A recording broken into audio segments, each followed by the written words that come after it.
Até hoje, um dos maiores segredos do Egito é exatamente como os humanos moveram blocos que pesavam toneladas ao construir as pirâmides. Essas e outras questões nos levaram a questionar a existência de gigantes no Egito Antigo. Mas existe realmente alguma evidência conclusiva para provar essas alegações extraordinárias?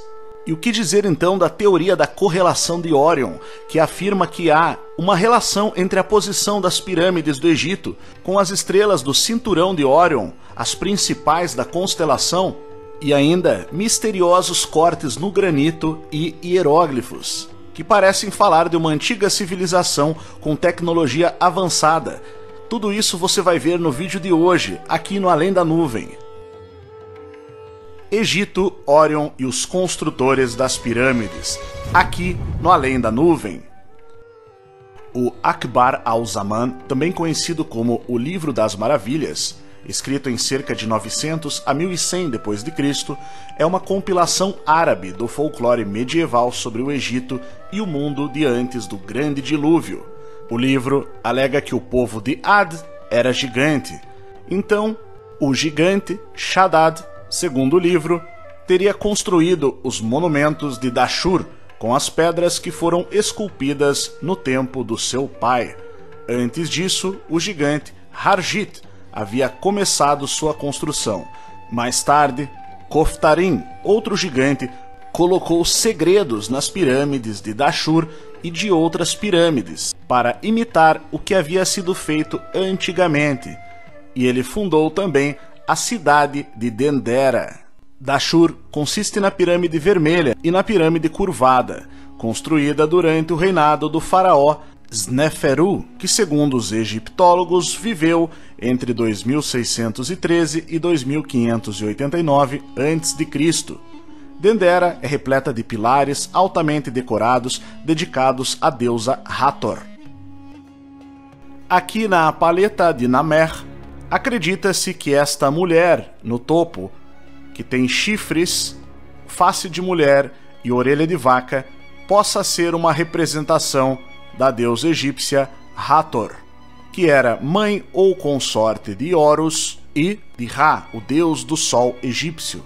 O texto do Akbar al-Zaman também menciona que a cidade de Mênfis foi construída por um grupo de gigantes que viveram após o grande dilúvio e serviram ao rei Mizraim. Mizraim, aliás, é o nome hebreu para a terra do Egito. E essas regiões relatadas costumam ter grandes estátuas dos antigos deuses egípcios, retratados em tamanho gigante. Desenhos em papiro e hieróglifos nas paredes, muito bem detalhados, também costumam mostrar gigantes construindo monumentos, trabalhando, carregando plantações, pedras, homens e mulheres gigantes que aparecem convivendo com servos que são de menor tamanho, menor estatura. Aqui você pode ver mulheres normais e mulheres gigantes, guerreiros mais fortes carregando outros menores pela cabeça.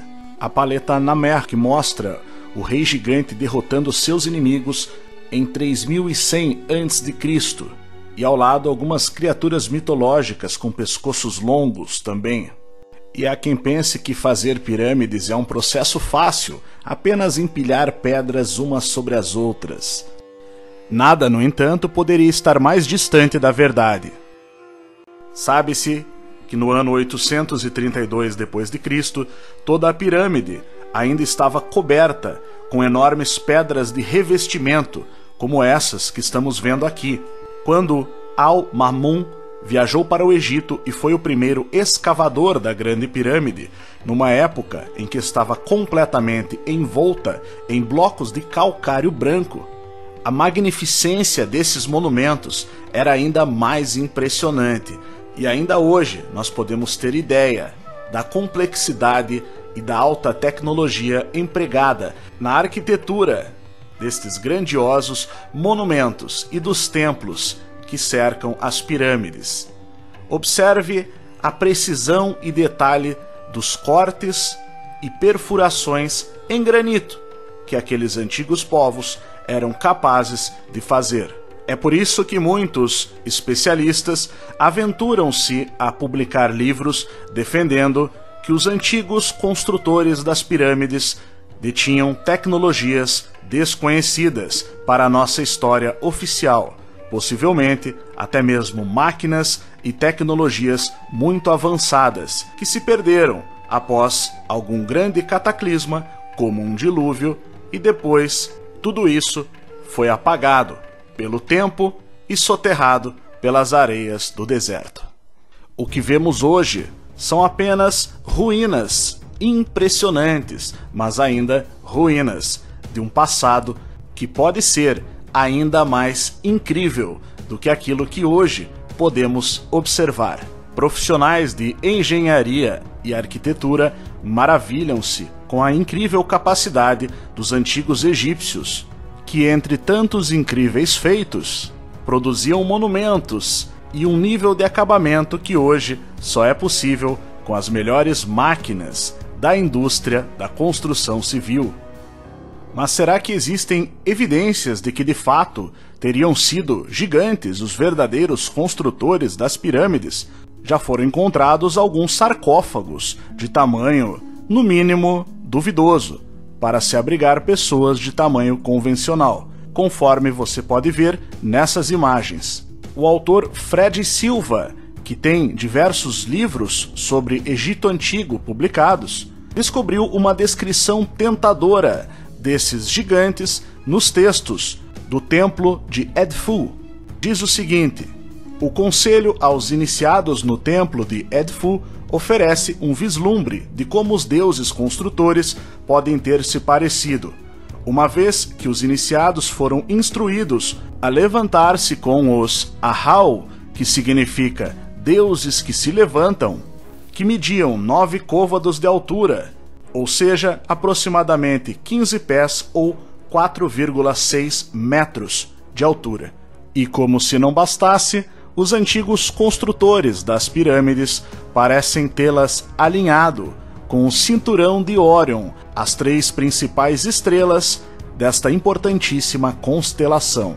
Bom, essa história de que há uma relação entre o cinturão de Órion e as pirâmides do Egito começou na década de 80, quando um pesquisador chamado Robert Bauval surgiu com uma sugestão que desde então se enterrou nas mentes do público. Ele apontou que existem semelhanças entre o layout das 3 pirâmides do complexo de Gizé e a separação relativa entre as 3 estrelas do cinturão de Órion na constelação de Órion. A ideia se tornou popular no best-seller no New York Times de 1995, com o livro The Orion Mystery, ou O Mistério de Órion, que expandiu a noção de que as pirâmides foram criadas para servir como uma porta de entrada para as estrelas. Sua ideia ficou conhecida então como a teoria da correlação de Órion. Hoje, ela é considerada uma ideia marginal pela arqueologia, pois muitos egiptólogos afirmam que não há uma evidência física para provar uma correlação intencional. Além disso, eles alegam que não há nada nos textos antigos egípcios indicando que as pirâmides foram intencionalmente projetadas dessa maneira. E de qualquer maneira, também ainda não há uma explicação racional e plausível para esses hieróglifos, que aparentam demonstrar um helicóptero, um tanque de guerra, um submarino e uma espécie de planador ou aeronave. E aí, qual é a sua opinião a respeito sobre tudo isso que foi mostrado nesse vídeo? Não esquece de deixar o seu like no vídeo, se inscrever aqui no canal Além da Nuvem se ainda não estiver inscrito e ativar o sino para você ser notificado a cada vez que lançarmos um novo vídeo aqui no canal Além da Nuvem. E aqui você tem mais 2 vídeos com assuntos relacionados a esse para você escolher. Não esquece de divulgar o canal Além da Nuvem para sua família e para os seus amigos nas suas redes sociais, porque a verdade importa.